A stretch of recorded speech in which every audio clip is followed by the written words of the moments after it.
The wind howled low across the open fields of Westlake County, dragging dust across the parched grass. In the distance, the rusted windmill spun slowly, creaking with every gust, like an old man groaning in his sleep. Oh. The Granger Ranch had once been alive with cattle, boots on gravel, the scent of hay and leather in the air. But now, in the fading light of an August evening in 2010, it was quiet and nervingly so. Bo, Levi Granger's loyal cattle dog, barked sharply from the edge of the dried-up well. His paws scratched at the loose stones, and his tail beat frantically against the cracked concrete. A low growl rumbled in his throat, but he wouldn't leave the spot. Even as dusk settled over the ranch, Dot inside the main house, a pot of black coffee sat untouched on the stove, still warm. A pair of worn boots remained by the back door. Livy's truck was parked in its usual spot, keys still dangling from the ignition. Nothing was out of place, except Levi. When Deputy Miles Danner arrived, that evening, called in by a ranch hand who hadn't seen Levi since morning, expected to find the old man drunk or asleep in the barn. Instead, he found B, a trembling barking, circling the well, and a silence inside the house that felt more final than empty. No signs of a struggle, Miles had noted into his recorder. No note, no blood, just gone, the locals whispered. About Levi's temper, his solitude, how he'd never gotten over his wife's death, they said maybe he wandered off. Maybe he'd had enough of life on the ranch. Maybe he'd just snapped. But one person never believed that story.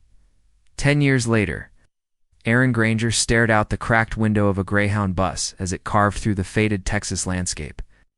The horizon stretched out in bruised colors, lavender and rust, the sky swollen with heat. She hadn't seen her father's ranch since the summer before college, hadn't spoken to him since the phone call about her scholarship. The one he ended with, "You go do what your mother would have wanted. This place'll ruin you." Now, the ranch was about to be auctioned off. Bank paperwork, dusty titles, unpaid taxes. A formal letter had arrived at her Brooklyn apartment 2 months earlier, cold and detached. She hadn't cried. She just bought the ticket. She clutched a small duffel bag to her chest, her knuckles white. The closer she got, the more her body remembered. Barn mornings, whiskey breath. Her father's broad silhouette against the barn light, his quiet, lonely grief after her mother's funeral. And Bo, God. Bo Dot, when she stepped off the bus at the Westlake stop, no one was waiting. No cousins, no old friends. Just the empty road and a cab driver who stared at her like she was a ghost, returning to haunt the past. The drive to the ranch was quiet. Even the driver seemed afraid to speak. "Not many come back here," he said eventually, squinting in the rear view, "especially not after what happened." Aaron didn't respond. Her fingers dug into the cracked leather seat. The house came into view, weather-worn and sagging, the front porch half collapsed. The wooden fencing curled in strange directions, like fingers reaching out for help. She stepped out, her boots sinking slightly into the dirt. The door creaked open with a push. Inside, it smelled of mildew, old smoke, and time gone to rot. Everything was as it had been, and yet not. The recliner faced the blank TV. Her father's hat still hung on the hook by the door. A calendar on the wall still read, August 2010. The pages had curled from the heat. She ran her hand along the edge of the kitchen table, tracing the notches he used to carve when he was deep in thought. Her throat tightened. Save for a rusted can of beer. No letters, no signs of a plan, no goodbye. The silence pressed in. Later that evening, she stood outside by the old well. Bo's collar was still tied to the fence post nearby, though the dog himself was long gone dead of old age, she imagined. Her eyes settled on the well's cover, slightly cracked. One edge missing a chunk of concrete. They never searched it properly, she thought. She'd read the reports. The sheriff at the time said the well was too narrow, too dry, too unstable. But now, standing above it, she felt something different. An ache in the air, a hum, like the well itself was holding its breath. She crouched and peered into the darkness. Nothing, just black. As she walked back toward the house, shadow moved behind one of the upstairs curtains. Her breath caught. She froze, hand reaching into her bag for the pepper spray she'd packed. The curtain fluttered again. But when she stepped inside, calling out into the silence, there was nothing. Upstairs, her old bedroom door creaked open. With a groan, dust danced in the air like spirits suspended in time. On her bed lay a single object, a faded envelope, yellowed at the edges. It wasn't there before. Her name was written on the front. Erin. If you ever come BACA, her heartbeat thundered in her ears. She opened it, but it was empty. The morning after. Erin found the empty envelope. The wind on the ranch had changed. It whistled through the broken eaves of the barn like a warning. The air carried a different weight, thicker. Heavier, almost as if the land itself knew she was starting to look beneath the dust. She stood on the porch, coffee mug in hand, watching as the brittle fence on the east side leaned toward collapse. The cattle were long gone, the grass yellowed and overgrown, a husk of what this land once was. The auctioneer was due in 2 weeks. She had that long to go through the house, clear what she could, and sign over the last piece of her family. It should have been just paperwork. But the longer she stayed, the more it all felt wrong. The stillness, the way Bo had barked that night at the well, the empty envelope addressed to her in her father's handwriting. He was never the sentimental type. If he wrote something, he meant it. But what he meant by leaving her a blank letter was gnawing at the edges of her mind. Inside, she started with the living room. Half the picture frames were still hanging, but the photos were gone. It's torn from behind the glass, some jagged edges still tucked behind corners. On the fireplace mantel, only one remained, a photo of her mother holding Erin at age 5. Levi in the background, barely smiling. Even in memories, he lingered on the margins. She moved to the hallway closet, pushing through stacks of old flannels, work gloves, and cracked leather belts. At the bottom, she found a metal toolbox, Levi's old red Craftsman, the one he kept locked during her childhood. It groaned open reluctantly. Inside, sockets, wrenches, an old pack of cigarettes. And tucked beneath a false bottom, she didn't remember ever noticing a square of cloth. When she unfolded it, the dark brown stains at first looked like rust. But then the smell hit her iron, faint and old. Blood, her chest tightened. She carried it out into the light, laying it across the porch railing. The edges were frayed, but the center bore a clear imprint, a sheriff's star pin, rusted and bent, stuck through the fabric as though used to fasten it shut. Her fingers trembled as she pulled the pin free. It was engraved on the back, JSJOE. Spivvy. Erin sat heavily on the porch steps, her mind swimming with memories she'd tried to forget. Sheriff Spivvy had been around the ranch more than usual in the years before Levi vanished. She remembered hushed arguments on the porch, her father pacing after the sheriff left, whispering things under his breath. One night she'd heard something. That stuck with her, though she hadn't understood it at the time. "You think I'll cover for you again, Joe?" Levy's voice strained and angry. "Now blood's on your hands." She never asked about it. Now, holding the handkerchief, she realized it hadn't just been drunken. Paranoia. She folded the fabric carefully and placed it inside a Ziploc from the kitchen. If it was what she thought, it didn't belong here. It belonged in a lab or a courtroom. But who would listen after 10 years? Back inside, she moved to the barn. The hinges shrieked as she opened the doors. Oh, dust. Motes floated through sunbeams like lazy ghosts. Levi's tools still hung on the wall. Pegboard, meticulously arranged. The place was disturbingly intact, like he'd just stepped out for a moment and never came back. She found herself drawn to the loft, up the wooden ladder. She pushed open the old storage chest they used to keep blankets in during winter. Buried beneath tarp and rope, she found a bundle of journals wrapped in plastic. Levi's handwriting, tight slanted, hard to read when he was angry. The first page she flipped to wasn't dated, but the words burned into her mind. He threatened Maria again, said he'd tell the whole damn town if I didn't keep my mouth shut. But I must. I should have let him. I should have spoken up the night she screamed. She froze. Maria. There was no Maria in their family. She flipped faster, scanning for more. but the entries were fragmented pages torn out, burned edges. Some journals were missing entire weeks, others smeared with oil or water. But that name came up again, always attached to Levi's guilt and Joe Spivy's rage. Downstairs, the wind picked up, slamming the barn doors shut with a thunderous crack. Erin jumped, the journal slipping from her hands. She climbed down quickly, heart pounding, and opened the doors again. On the dirt floor, just inside the entrance, someone had carved into the wood with a knife. Fresh, uneven, jagged. You shouldn't have come back. Her blood ran cold. She backed away, chest tight, fists clenched at her sides. There were no footprints, no car, nothing. Whoever had done it was gone. That night, she didn't sleep. She sat on the couch with the handkerchief, the journal, and the sheriff's rusted pin spread out in front of her. Every so often, she looked at the photo of her mother. She wondered if her mom had known. If the walls of this place had always kept secrets, and then, around 3:12 a.m., something crashed outside. She ran to the porch. Flashlight in hand, the east fence, the same one she'd stared at earlier, had collapsed completely. Not from wind. The posts were torn clean from the earth, like someone wanted in, or something wanted out. Morning broke slowly, painting the sky in smears of amber and violet.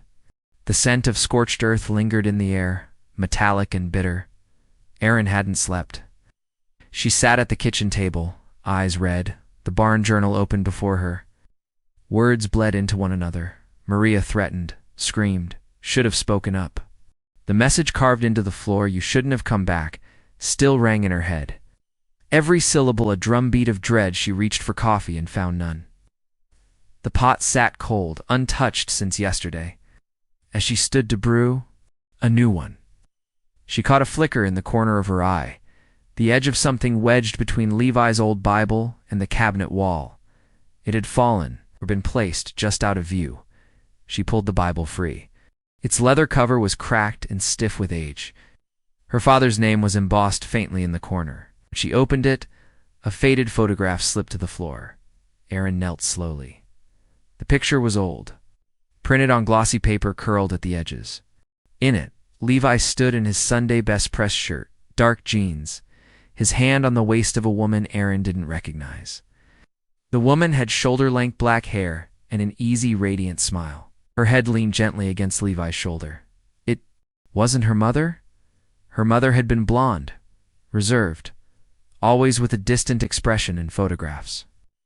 This woman looked alive, laughing eyes, hand gently brushing Levi's chest. There was a softness between them that couldn't be mistaken.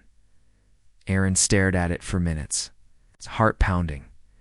On the back, scrawled in ink now faded to gray, M+L, July 2009, Rio Creek. She flipped through the Bible but found nothing else. Number. Letters, no notes. Just that one photo deliberately tucked inside the most sacred thing her father owned. Protected, hidden. Why? She drove into town later that day, the photo tucked inside a manila envelope in her bag. Rio Creek was 30 miles south, but before heading there, she stopped at the local library. It was mostly empty. The librarian, an older woman with thick glasses and a slow Texas drawl. "I'm looking for anything on a Maria Alvarez," Erin asked, careful to keep her voice steady. She would have been local, maybe a nurse. Woman blinked slowly. "We don't get many Alvarezes around here." She typed something into the ancient computer, her long fingernails clacking against the keys. "Wait now. Oh." She turned the screen slightly toward Erin. "Maria Elena, Elva, or Azeming, since September 14th, 2009, age 32, nurse at Westlake General Hospital. Last seen leaving the Granger Ranch after her shift." Erin's breath left her body. In a rush, she clicked the article open. Maria had worked as a home nurse, tending to rural patients across several counties. Levi Granger had reportedly been recovering from a back injury that summer and hired her privately, the article claimed. She was last seen getting into her car outside Levi's barn. The sheriff at the time, Joe Spivey, had stated there was no indication of foul play, and that Maria likely left on her own accord. The case had gone cold within weeks. No remains, no vehicle, no public outcry. Aaron sat back, fingers trembling. So that's what this was. A second disappearance. The one her father was directly connected to, but it didn't fit. Levi had never even mentioned this woman. And yet the photo, the entries in the journal, the tenderness in his eyes in that photo, they told a different story. She printed what she could and returned to the ranch in a fog. Back in her father's room, she opened every drawer, every cabinet. She needed more proof, clarification, something that told her what the hell her father had been involved in, or who he'd been trying to protect. At the bottom of his wardrobe, beneath his work shirts, she found a small cedar box, locked. She smashed it open with a hammer. Inside, letters. Dozens of them, all from Maria, written in Spanish. Aaron could only catch fragments, but the tone was clear, intimate, confessional. Some were long, others no more than quick notes scribbled. On hospital stationery, te extrago, cuando el viento sopla por la noche. I miss you when the wind blows at night. El vino otra vez, amenazó. He came again. He threatened me. Her hands shook as she flipped through them. Many were unsigned, but some ended with a soft M or a lipstick-stained kiss. One letter stood out. Levi, if anything happens to me, will be him. He knows. He watches. He blames you for loving me. Please don't try to protect me anymore. It'll only end worse. Aaron swallowed hard. Her pulse roared in her ears. She read the letter twice. A third time, it wasn't her father's guilt. She was holding, it was his grief. Her mother had died in 2008, a year later. Levi had found someone again, someone who made him smile in photographs. But someone dangerous had also noticed. And that person had made sure Maria vanished without a trace. All fingers pointed to Spivey, the same man Levi had fought with. The same man whose pin she found stabbed through the blood-stained cloth. The same man whose name was never far from Levi's journal entries. But the worst part wasn't the implication. It was the silence. Why hadn't anyone looked harder? Aaron sat on the edge of the bed and stared at the photo once more. Her father hadn't just disappeared. He'd been running, or hiding, or silenced. She didn't know yet, but she was starting to. As night fell again over the ranch, she stood by the broken east fence and looked out across the land. The wind rustled through the high grass like whispers. She pulled her phone from her pocket. I need a name, she whispered to herself. Someone who remembers her. Someone who won't be afraid to talk. Then she opened the laptop and typed, Maria Alvarez, Westlake Hospital coworkers. The first name that popped up, Clara Huerta, RN, retired, now lives in Rio Creek. The wind was sharper that morning, dry and metallic, carrying the faint scent of old earth. Aaron had just finished printing directions to Clara Huerta's address. In Rio Creek, when a knock rattled the front door, it's not urgent, just timid. She opened it to find a boy standing on the porch, no older than 10, dirt on his knees and sweat beading his forehead. You live here now? He asked, shifting his weight. You're Mr. Granger's girl, right? Aaron blinked, thrown off by the boy's boldness. Yes, I'm Aaron. He nodded like he already knew. I'm Mason. I live up by the ridge with my gran. I come down. Sometimes, to look around. Aaron looked past him, toward the long path that wound behind the barn and out to the fields. Did you need something? Mason hesitated, then looked down. I think you better come with me. He led her out past the barn and through the brittle grass. His small boots kicked up clouds of dust. They walked in silence until the ranch opened up into the lower pasture, now dry and abandoned. That's when Aaron saw at the old well, same one Bo had barked at 10 years ago. Its concrete lid was cracked, shifted just off center. I didn't touch it, Mason said quickly. I swear.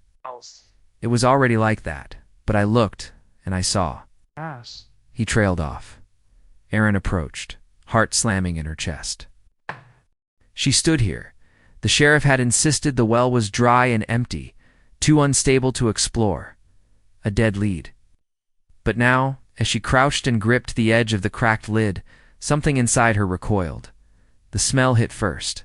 Oh, not overpowering. Wrong. Sweet and rotting, the kind that didn't belong in open air. She pushed the lid aside slowly, inch by inch, until the well's mouth gaped open. She shined her phone flashlight into the void. The beam trembled in her hand, bouncing off the slick interior of the stone walls, them catching something. Bone, a hand, no, two. Flesh barely clung to them, leathery and darkened with time. One arm was twisted awkwardly over the other, as if the body had fallen face first, unmoving for years. The skull was partially visible beneath matted hair, a rusted chain around the neck glinting faintly in the light. Aaron gasped and stumbled back, nearly dropping the phone. "I told you," Mason whispered. She pulled him away fast. "Go home, right now. Tell your gran. Don't talk to anyone else until someone comes to speak with you, okay?" He nodded silently and ran. By the time deputies arrived, the sun was high and brutal. Yellow tape cordoned off the pasture, and crime scene techs circled the well like it was radioactive.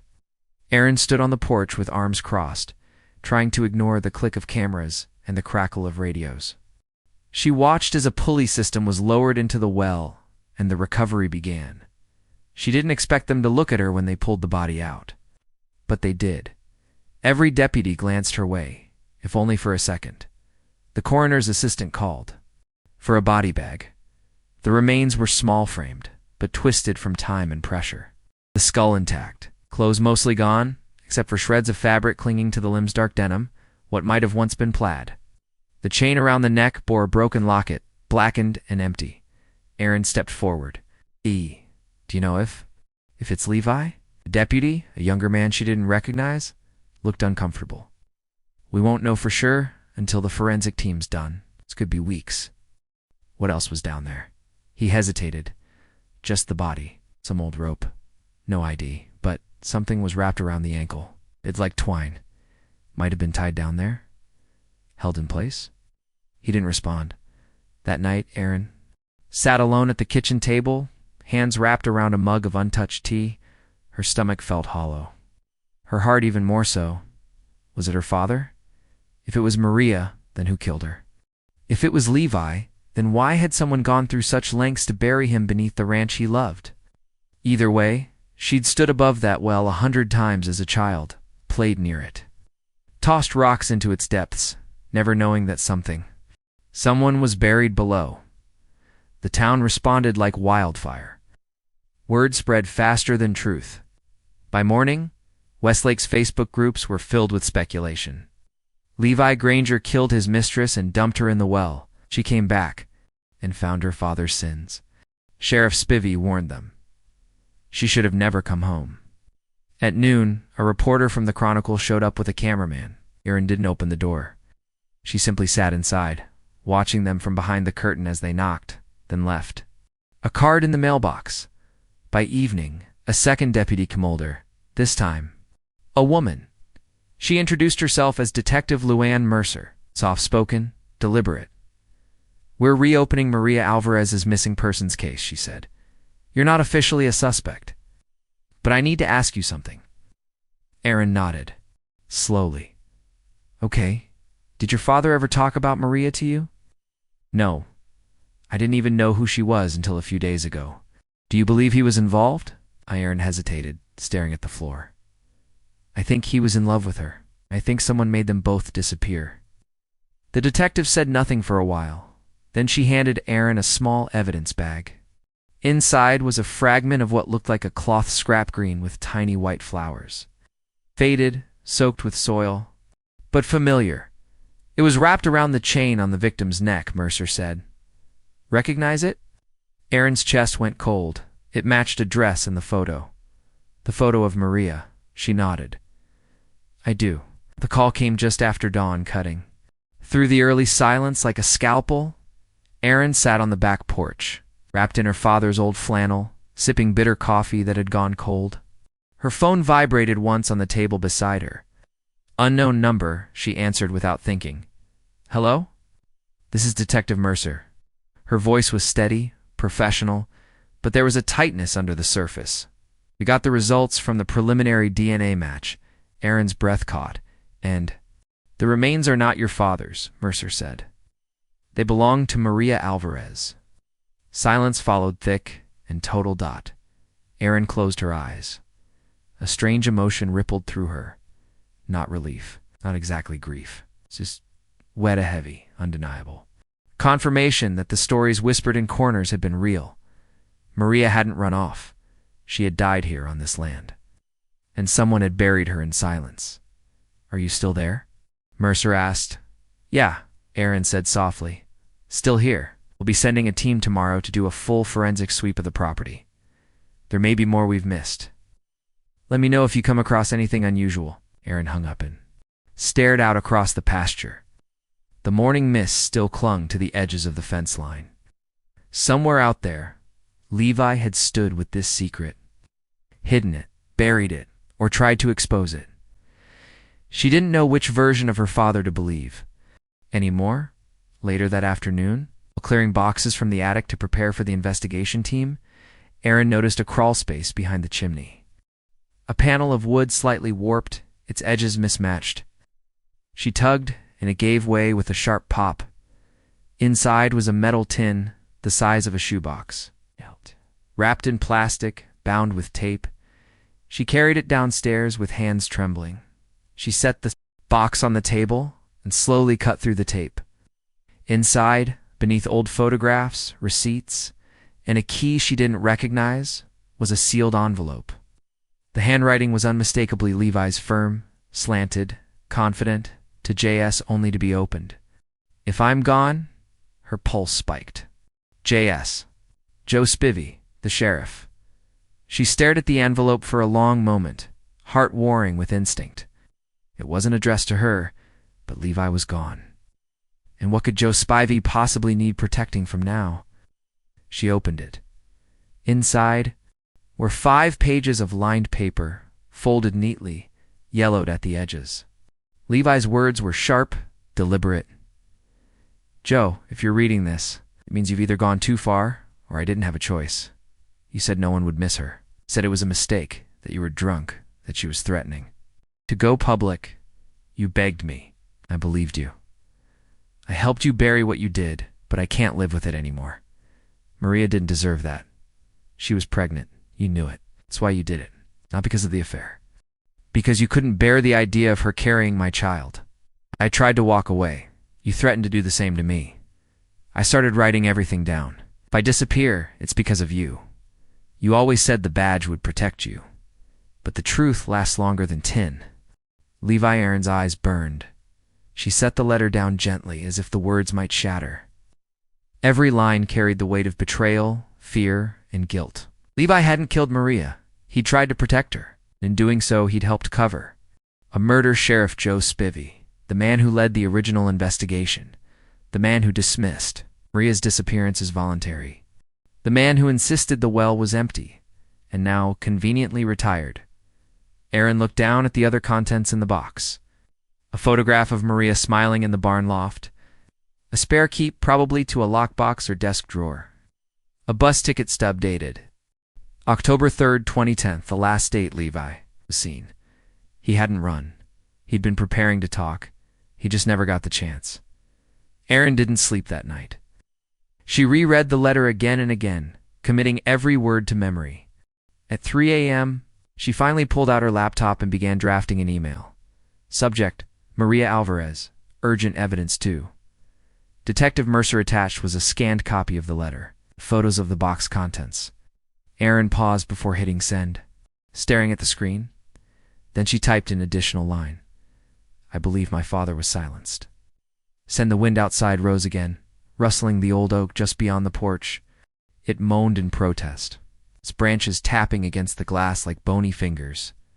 Aaron stood and walked to the fireplace, clutching the key from the box. Levi's old desk sat in the corner, mostly untouched since she arrived. Ouch. In the top drawer it clicked. Inside were more letters. One labeled to Aaron. She held it in both hands, chest tight, afraid to open it. Before she could, her phone buzzed on the table. Another unknown number. She hesitated, then answered. A raspy, Male voice spoke, low and urgent. "You need to stop digging, Miss Granger." Click. The line went dead. Aaron stared at the screen, heart hammering. Someone was still watching. The letter sat open on the table, its inked words staring back at Aaron like an accusation. "If I'm dead, Joe did it." That sentence echoed louder than any siren. She read it again, then again. Each pass tore open a new wound. Levi hadn't just been her father. He'd been a man tangled in a knot of fear, betrayal, and unbearable guilt. A man trying to do the right thing far too late.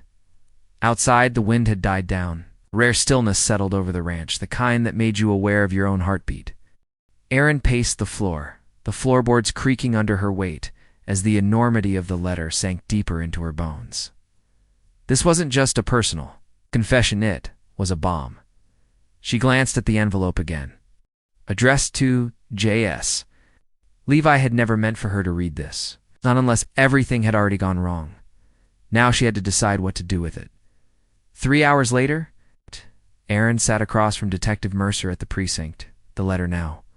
In a sealed evidence bag on the desk between them, Mercer leaned back in her chair, brow furrowed, lips tight. "So," she said softly, "this is the kind of thing that changes everything and also—" "Nothing." "What do you mean?" Aaron asked, voice hoarse. "I mean, it's not enough to indict a former sheriff without hard evidence," Mercer replied.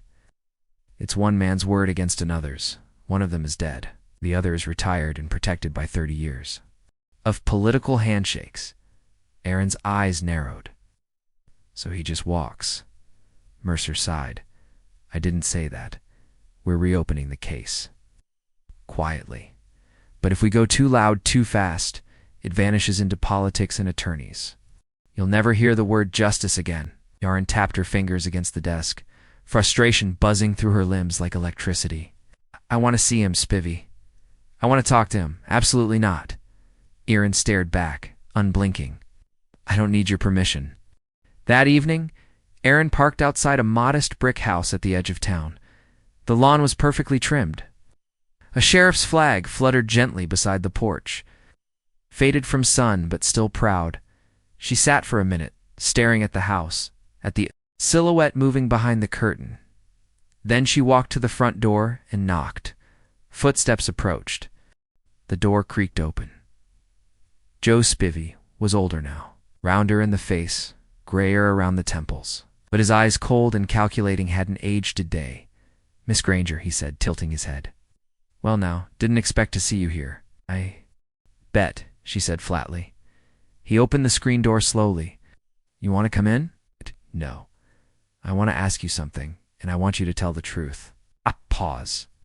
Spivvy's smile faded, replaced by a tired mask of authority. "Go on." Aaron pulled the folded photocopy of Levi's letter from her jacket pocket and handed it over. Spivvy scanned the pages, his expression unreadable. "You recognize that?" He took a deep breath, then chuckled softly. "I figured something like this might show up." Levi always had a flair for drama, so it's a lie. He didn't answer right away. Instead, he handed the paper back, eyes narrowing. "I served this town 30 years. I've been to crime. Scenes you can't imagine.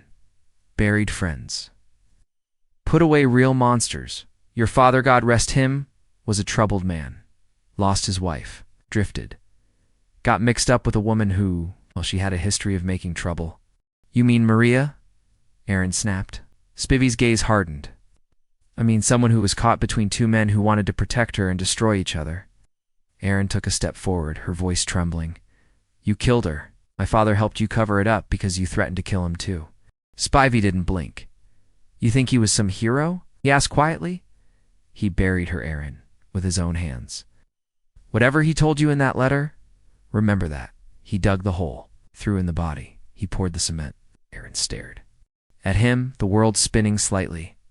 "You were a sheriff," she whispered. "And you think that means something?" Spivvy snapped, venom slipping into his voice. "You don't know what this town was like, what it still is. Half the council knew about Maria, no one cared. You think some sad little girl with a letter's going to fix any of that?" She stared at him, silent. "You're lucky he didn't drag you down with him," he added. "He almost did." Erin turned to leave. As she reached the bottom step, he called after her. Your daddy wasn't a monster, you know. But he wasn't innocent either. None of us are. Back at the ranch, Erin poured herself a drink whiskey. Dusty but intact hand sat in her father's old chair. The letter lay on the coffee table and beside it. The envelope marked to Erin that she still hadn't opened. Her hands hovered over it now, hesitant. Then slowly, she broke the seal. Erin, I didn't want you to find this. Not unless it all went wrong. If you're reading it, it means I failed. That protecting her, at protecting you. I loved Maria. I should have told you that. She made me feel alive again, and I wanted a future. But I was a coward. I let fear stop me. Joe, he wasn't. Always a bad man. But power rots a person, and he started to believe no one could touch him.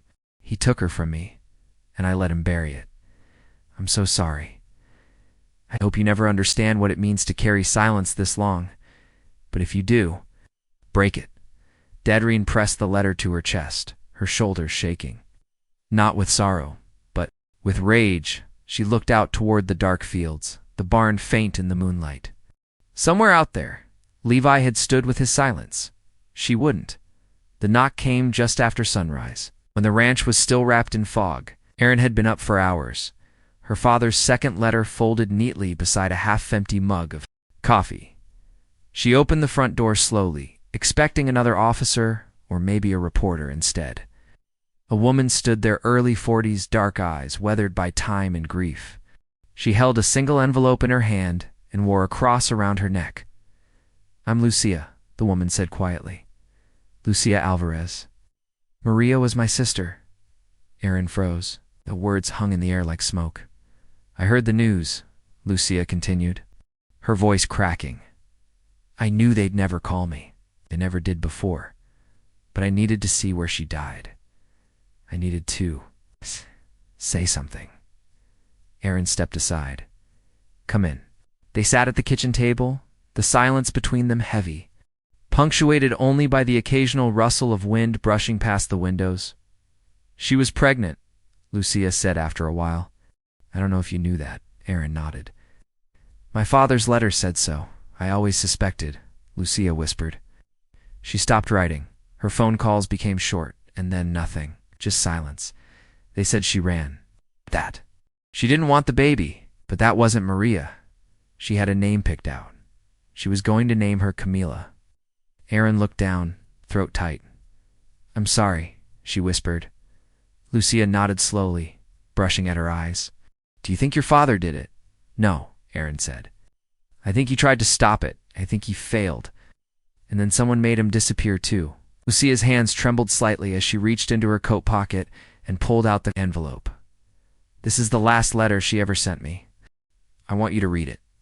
Erin opened it carefully. The handwriting was delicate, slanted. Dated September 10th, 2009. Dear Lucia, I'm scared. I didn't want to tell you before, but now, I think someone's watching me. Joe's temper's worse. He showed up at the ranch again and screamed at Levi. I think he knows. About the baby. I want to leave, but Levi says to wait. He says he has a plan, but he's afraid too, if anything happens to me. Please no, I didn't walk away. I would never walk away. Love. Maria Rin looked up, heart sinking. She tried to get help. No one listened. No one ever listens, Lucia said softly, especially. Not around here. Later that day, Erin drove into Westlake and parked in front of the municipal building. She had a name now, Story, and she needed proof. Inside the public records room, it was cold and dim, the air thick with old paper and fluorescent hum. A clerk handed her a sign-in sheet, barely glancing up. Erin jotted her name and started searching, first for Maria's. Missing persons report, it wasn't easy to find. It wasn't even digitized. It sat in a file marked, closed voluntary departure. Barely a page long. It's just a few lines, stamped with Sheriff Joe Spivey's signature. Subject presumed to have left town. No evidence of foul play. No witness interviews. No search warrant. No record of the well-being examined. She felt sick. kept digging. Hours passed as she flipped through binder after binder. The clerk had stopped watching her. Time blurred. Finally, deep in the 2006 archive, she found a second missing person report. The name jumped off the page. Angela Durand. Age 28, disappeared September 2006. No photo. Just a brief description. Brunette, 5'4", nurse. Last seen leaving the emergency ward of Westlake General after a night shift, filed by her mother. Closed 2 weeks later. Reason, presumed runaway. Previous emotional instability. No follow-up. No contact made with coworkers. No family interviewed. Again, Erin's heart thudded louder in her ears. Angela had worked at the same hospital as Maria. She pulled out her notebook and started drawing connections. Maria Alvarez, missing 2009. Angela Durand, missing 2006. Both nurses. 2 Westlake General, both cases signed off by Joe Spivey. It wasn't coincidence she left the building in a daze. Sunlight burning her eyes after hours in the dark. Her phone buzzed on. Email from Detective Mercer. Subject, forensics update body. No new remains. Found on first pass. Ground-penetrating radar sweep scheduled tomorrow morning. Will update. Erin stared at the screen. What if Levi was still on this land? What if the ranch held more than secrets? What if it held truths people had been paid to bury? That night, back at the ranch, Lucia helped Erin sort through old boxes in the storage shed. They worked in silence until Lucia pulled something from the back wall. A photo. It was faded. Dusty Levi, Maria. And another woman.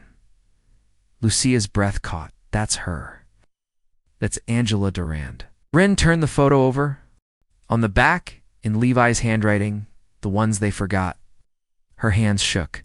They were friends, Erin whispered. Lucia nodded slowly. Maybe more than friends. Maybe they were trying to fight something together. They stood in silence. Listening to the wind outside, it whistled through the slats of the shed. Thin and high and strange. Almost like a voice. Rain fell soft and steady over Westlake, soaking the cracked sidewalks and turning the dirt roads to mud. Erin sat in her truck outside the town diner, staring through the windshield as water beaded and streaked. The place hadn't changed, still had the neon open. Sign blinking in the front window and the same pie specials. Chalked on the board outside. She stepped in and was greeted by the smell of bacon grease and burned coffee. A few locals turned to glance at her, recognition blooming behind their tired eyes. Well, she hadn't been a regular since high school, but being a Granger meant people knew you. Even if they pretended not to, she found a booth near the back, pulled out her notebook and waited. Minutes later, a man slid into the opposite seat. Early 60s, wiry, sun-leathered skin. His name was Walt Derry, one of Levi's oldest neighbors. He ran a nearby feed and supply store, one of the last in the area. She'd called him the night before. He agreed to talk, but only here. Can't say I'm surprised someone finally came asking, he said, removing his cap and setting it on the table. Erin leaned in. About what? About Levi. Walt scratched the back of his neck. He was a good man. Quiet, hard-working, took care of his land even after his back went out. Didn't ask for help, didn't complain. Folks around here respected that, so no enemies. Walt shook his head slowly. No real ones, not that I ever saw. He kept to himself after his wife passed. Hell, half the town tried to get him to come back to church. He never did. Said some places couldn't offer the kind of peace he needed. Erin scribbled a note. Walt paused, his expression tightening. But there was one time, he said. I didn't think much of it back. Then, it was storm season. Wind howling, thunder loud enough to shake your bones. I remember it clear. Erin looked up. I was driven back from closing the store, Walt continued, past the Granger property on the way. Lights were on in the barn, not flickering like candles, electric. That struck me odd. How Levi never turned on barn power after dark. It drew in coyotes. He leaned closer, lowering his voice, and then I heard screaming. Aaron blinked. What kind of screaming? Walt's eyes hardened. A woman's one scream, loud, cut through the thunder. By the time I backed up and pulled onto the property, everything was quiet. Lights out. Just Levi's dog barking like mad. He rubbed his hands together slowly, calloused fingers stained with years of feed, dust, and oil. I knocked. No answer. I thought maybe it was the storm playing tricks. Next day, I asked Levy about it. He smiled and said I must have had bad gas in my truck if I was hearing ghosts. Erin's breath caught in her throat. And you didn't report it? To who? Walt said bitterly. Spivvy. He and Levi were thick then. Hell, Joe played poker with half the town. Sheriff or not, he had ears everywhere. You said the wrong thing. You got yourself watched. A waitress passed by with a refill. Walt nodded in thanks, then looked back at Aaron. A few weeks later, Maria was gone. Never saw her again. Aaron swallowed hard. Did you know her? Not well. Just passing hellos. But I remember the look on Levi's face after she vanished. He looked like a man who'd buried something deeper than a grave. Later that afternoon, Aaron stopped by the community center. A woman named Carla helped with the archives and local records. She was short, sharped, and surprisingly candid. Knew Levi, she said, flipping through Old Town bulletins and yearbooks. He taught my son to saddle his first horse, never raised his voice, always paid in cash. After your mom died, he got a little ghost-like, still kind, just quieter. Did you ever see him with Maria Alvarez? Carla nodded, a few times. She came to the market with him once. People stared, but they didn't say much, at least not to their faces. What do you mean? Carla leaned back. This town's polite. Polite can hide poison real well. A white rancher and a Latina. Nurse. That made people uncomfortable, especially when she started showing. Rumors flew. Aaron frowned. What kind of rumors? That the baby wasn't his? That she was working men on the side? That she was using him? All the classic garbage people say when they see something they don't understand. Aaron exhaled slowly. Carla continued. And when she vanished, everyone fell quiet real quick. Too quick. She pulled an old flyer from a drawer, yellowed, folded in half. Missing Maria Alvarez. Last seen September 2009. Small print at the bottom. If seen.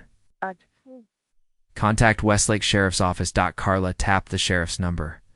You know what happened after that flyer went up? Aaron shook her head. They all disappeared overnight.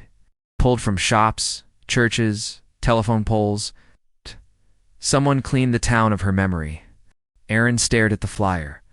A town that praised Levi as a man with no enemies had also turned its back on his silence.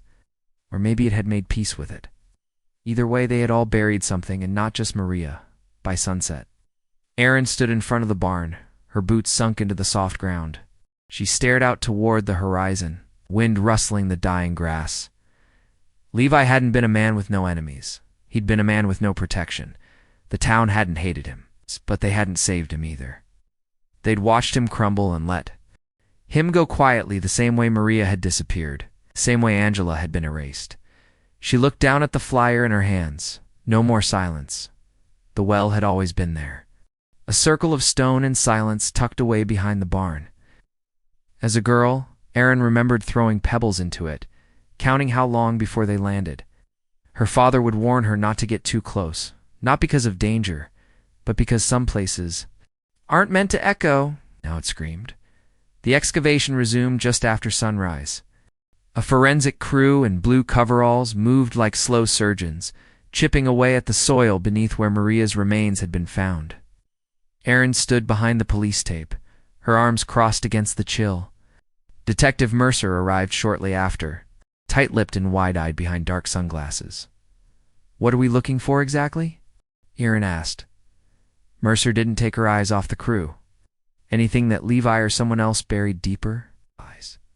People rarely dig just once. By mid-morning, one of the technicians paused. Hand up. Two others rushed in, kneeling beside him. Moments. Later, a black evidence bag was carefully zipped open and removed. Mercer stepped closer. A rusted revolver, wrapped tightly in plastic sheeting, layered with dirt and time. The grip was cracked, the cylinder stiff. But even from a distance, Aaron saw what mattered most: the faint outline of an engraved badge number. Just above the trigger housing, Mercer's face went still. She nodded to one of the officers. "Bag it. Don't clean it here. Take it straight to the lab." "What is it?" Aaron asked, voice dry. "Spivvies," Mercer said, almost in a whisper. "His service weapon. Went missing in 2009, claimed it was stolen out of his truck." "Right before Maria disappeared," Aaron said. Mercer nodded. "That gun was reported as stolen 3 days before she vanished," she said. "He never followed up. No investigation. No internal report. Just one line in a logbook. Weapon missing. Will replace." Aaron's heart thudded louder. "Do you think Levi took it?" she asked. Mercer turned to her, jaw clenched. "No, I think Levi found it. Buried it with the body to protect her, to make sure someone would eventually know." "But why wait all this time?" Mercer gave her a look. "He was blackmailed. He's threatened. Maybe he finally cracked. Maybe. He wanted you to find it." The digging continued. An hour later, another item was pulled from the earth small, glinting. Aaron leaned forward. It was a ring, caked in dirt but clearly gold, with an etching inside. A tech read it aloud. L+M. Aaron's breath caught in her throat. Levi and Maria, not just lovers, something more. A promise. She stared at the ring. As it rested in the gloved palm of the technician, she imagined her father slipping it into Maria's hand quietly, away from the world's judgment. A symbol of defiance, a symbol of hope. Her voice trembled. "They were going to get married." Mercer said nothing, but her expression softened. The image refused to leave Aaron's mind. Her father, broken by loss, still trying to build something new with Maria. A new life, a family. And then someone took it all away. Aaron stepped closer, to the edge of the dig, peering down into the belly of the land. The well, once dismissed as dry and useless, spoken more truth than half the town ever had, as the forensics team cleared the area. Aaron's gaze lingered on the spot where the ring had been found. A small piece of red cloth was tucked in, the corner, almost invisible in the dirt. She crouched beside Mercer. "What's that?" He watched as the tech extracted it with tweezers. Torn, faded, but familiar. A baby's rib in pink. Aaron's throat closed. She was pregnant, she whispered. Mercer didn't answer. She didn't have to. That evening, Aaron sat on the porch, the wind brushing her hair back. The world quiet except for the soft creak of the old rocking chair beneath her. In her lap rested the photo Lucia had left, the one of Levi Maria. As Angela, she turned it over. The ones they forgot, but not anymore. She picked up her phone and dialed. It rang twice before Detective Mercer answered. "They're going to bury." "The well tomorrow," Aaron said. "Close it for good." "I know. I want to go down there. Before they do." Silence. Then Mercer's voice, hesitant. "Why?" Aaron looked out toward the horizon because he left something else down there. "I can feel it." The next morning, with permission granted and supervision arranged, Aaron was lowered carefully into the pit by harness. It was narrow, cold, the walls slick with age. The light from above dimmed as she descended. At the bottom it was silent. Unearthly, she knelt, brushing her hands across the packed soil, listening not to sound, but to memory. And then her fingers touched something. A notebook, wrapped in waterproof plastic. She pulled it free, heart racing. Above her, Mercer called out, "You okay?" Aaron stared down at the bundle in her hands. "I'm fine," she said. "I found it back at the house." She peeled open the layers. Inside were pages upon pages of Levi's handwriting. Dates, names, observations, memories. The first line, "If I don't make it out, let this speak for me." The final entry dated October 2nd, 2010. "She trusted me. I failed her. I won't fail again." Aaron closed the notebook, tears silently running down her cheeks. He hadn't been trying to run. He'd been trying to confess on his own terms.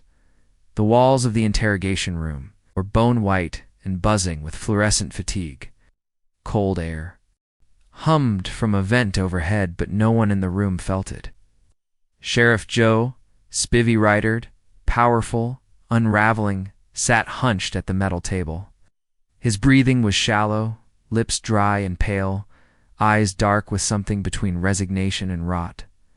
Detective. Mercer watched him from across the table. Her voice was calm, but the steel in it was unmistakable. "You know why we brought you in?" Spivey nodded faintly. "We recovered your missing service weapon, buried in the same well as Maria Alvarez," she continued. "We confirmed the serial number. The weapon had traces of her blood and Levi Granger's fingerprints." Spivey coughed, once sharp and wet. Oh. "I knew you'd find it eventually." Mercer's pen hovered above her notebook. "So tell us, what happened the night Maria disappeared?"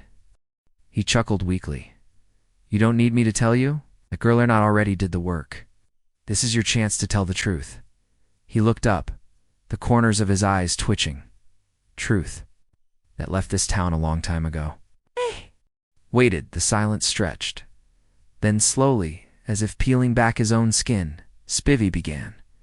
"She told me she was pregnant." His voice was gravel and guilt. "I lost it. God help me. I just..." He rubbed his chest as if the memory still weighed there. "I'd been drinking. That part's true. But it wasn't the booze. It was her smile. That smug, warm smile, like she knew what she was doing to me. She said it was Levi's, that he loved her, that he was going to leave the past behind and start a new life." His hands clenched weakly into fists. "I hit her. She fell. I thought she was faking it at first. Then the blood came." He blinked hard. "I panicked. I ran to Levi, told him it was an accident, that we had to make her disappear, said no one would believe me over her. I'd lose my badge. My whole damn life." Spivey coughed again, a wheezing rattle in his lungs. Mercer reached for her radio. "I'm fine," he snapped. "Let me finish." Mercer hesitated, then nodded.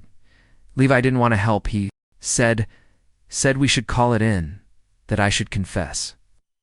I threatened him, said I'd blame him, said I'd plant the gun. I knew how to make things stick. I was the sheriff," he cracked. He stared at the table, the shadows under his eyes. Deepening, he dug the hole. "I carried her body. We wrapped it in Levi's old tarp, put it in the well, sealed it with stone, and then..." He swallowed hard. "I made him promise. No cops, no letters, no memory." Mercer leaned forward. "So what changed?" Spivey closed. His eyes. "Angela." Mercer froze. "She found out. Levi told her everything. Said he couldn't live with it.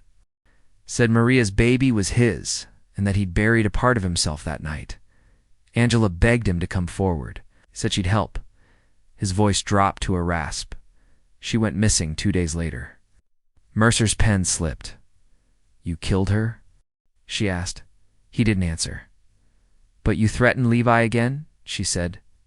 Spivey gave a sick smile, told him she ran, just like Maria told him he could join her if he talked. A long pause. And then Mercer pressed. "Then," Spivey whispered, "he changed. He got colder. Stopped answering my calls. Started packing. Said he was leaving town and taking the story with him. I knew he had something planned. I told him if he didn't do what I asked one last time, I'd make sure he disappeared." "What did you ask him to do?" Spivey didn't speak. Mercer stood, stepping closer. "What did you ask him to do, Joe?" His lips barely moved. "Bury. Another secret." He slumped in the chair suddenly, gasping. Mercer called for medics. 2 officers burst in. Spivey was pulled to the ground. They tried CPR. A defibrillator was brought in, but it was no use. 10 minutes later, Mercer stood outside the room, staring through the glass at Spivey's lifeless body. A medic draped a white sheet over him. Erin arrived minutes after the call. "Is it true?" she asked. "Did he confess?" Mercer turned to her, face pale. "He did. Everything." Erin didn't speak, but before he died, Mercer added, "He said something else. Something strange." Erin's eyes narrowed. "What?" Mercer hesitated, then repeated the words exactly. "You'll never find him." A chill shot down Aaron's spine. "Find who?" she whispered, but she already knew the answer.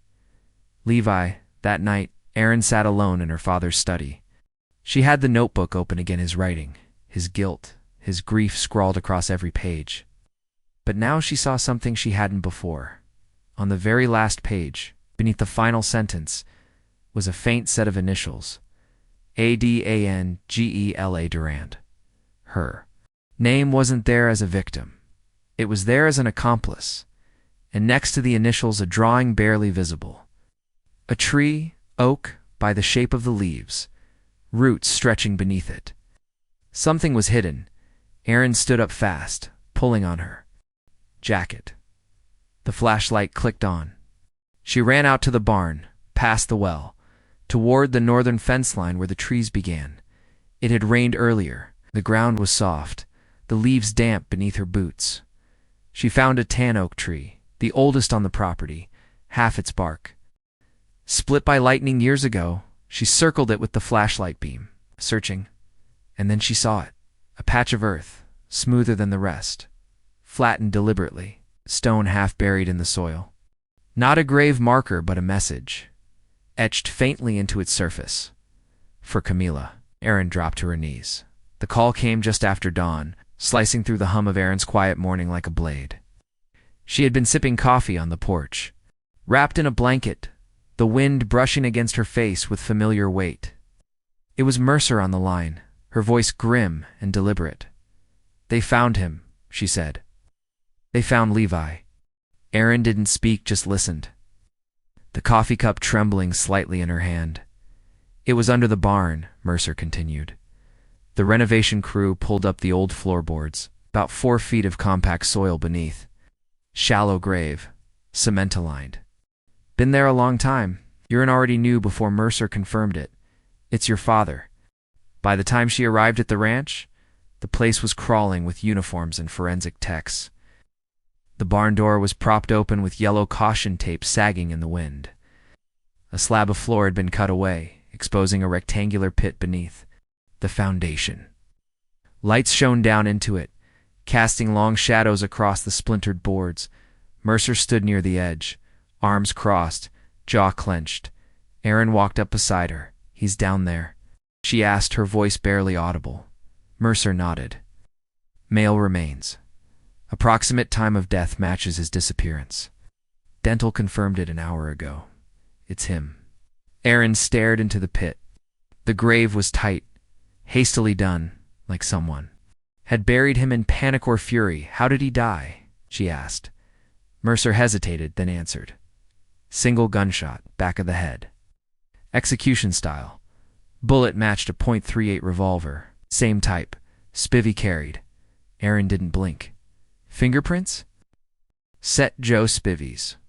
On the tarp, on the shovel, on the wood planks that covered him." The words landed with the weight of concrete. Spivey had murdered her father. Not in a moment of rage, not in self-defense. Calculated, silent, cold. Inside the barn, the smell of soil and rusted nails filled the air. Aaron knelt near the edge of the grave as Tex gently lifted the final evidence bag from below.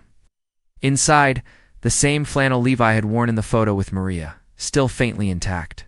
Still holding on to the past? A tag had been tucked into his shirt pocket. Handwritten, faded. "I couldn't bury the truth.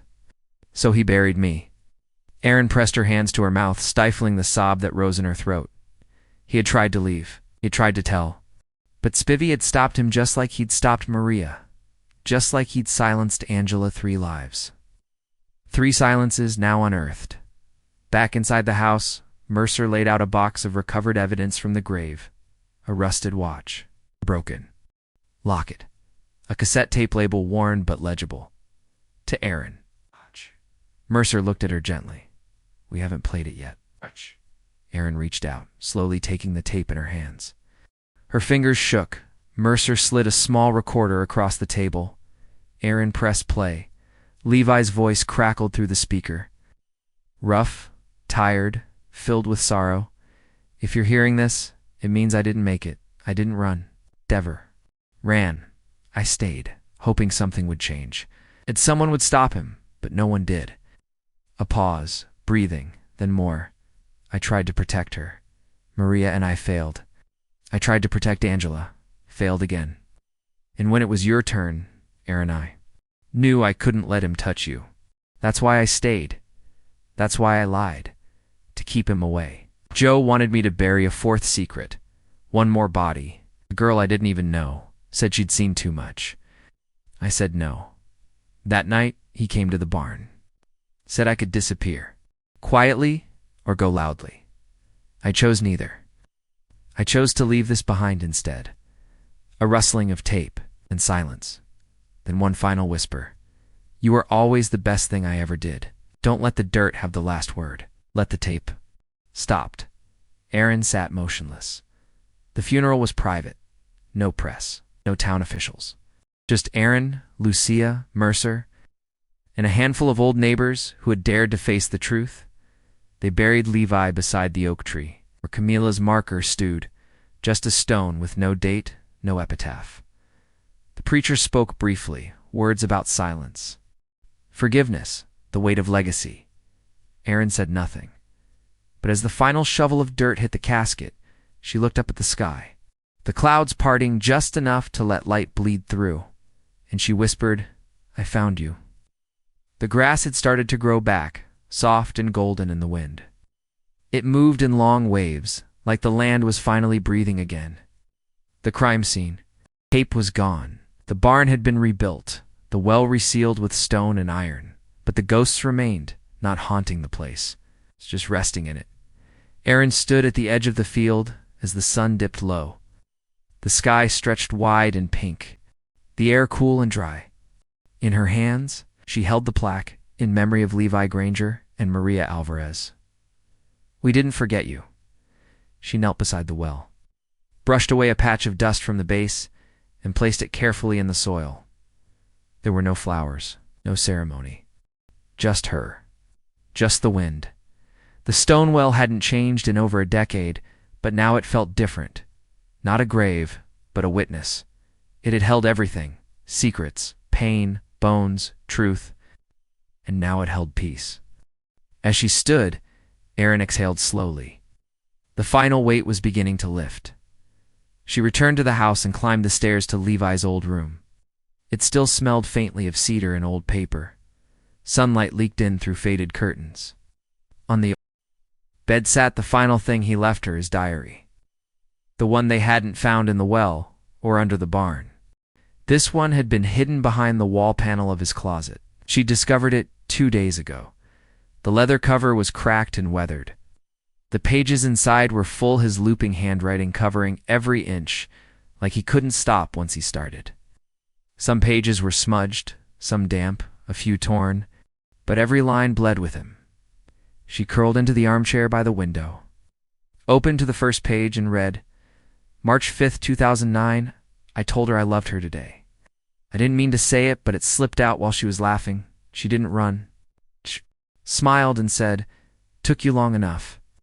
April 12th, 2009, we're talking about names. She likes Camila. I think it fits. I've never seen someone glow like she does now.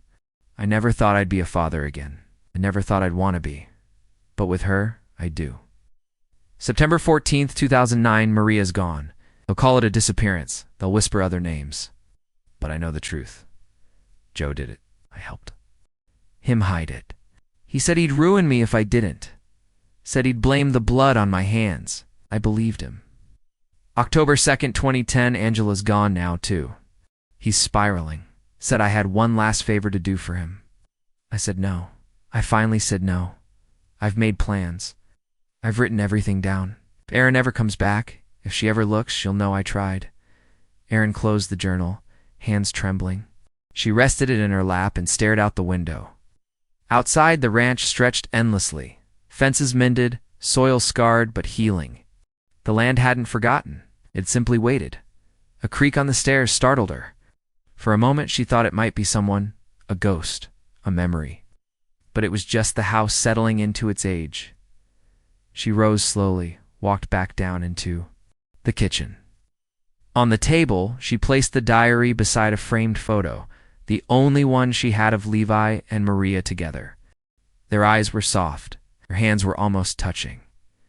The door creaked open behind her. Lucia stepped in, face worn by tears, but dry now. "I saw the plaque," she said softly. "Beautiful." Aaron nodded. "I thought you were leaving." Lucia added. "I was," Aaron said. "I tried." Lucia stepped closer. "But land holds too much," Aaron whispered. "It buried them, but it also kept them. I think it wants to be remembered." Lucia rested a hand on Aaron's shoulder. "Then let it remember." That evening, Aaron walked the edge of the ranch alone. The sky was darkening. The stars slowly blinked into place. Every corner she passed told a story. The barn where Levi's life ended. The well where Maria's did. The oak tree where secrets had whispered beneath the roots.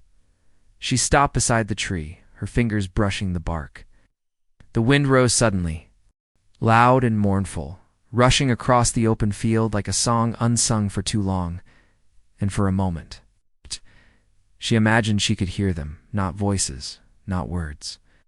Just presence, Maria's laughter. Levi's tired sigh, Angela's gentle whisper. They weren't haunting her, they were watching. Witnessing, the wind settled. Back inside, Aaron lit the stove, made a pot of tea, and curled up on the living room couch. She turned on the old tape recorder again, Levi's voice crackling through the silence. "You were always the best thing I ever did." She listened with her eyes closed. At sunrise, she rose and walked the land again, boots heavy with dew, breath visible in the chill. She paused by the gate and looked back at the ranch one. Last time she wasn't leaving, not yet. Justice had come, late, costly, but it had come, and she would be its keeper.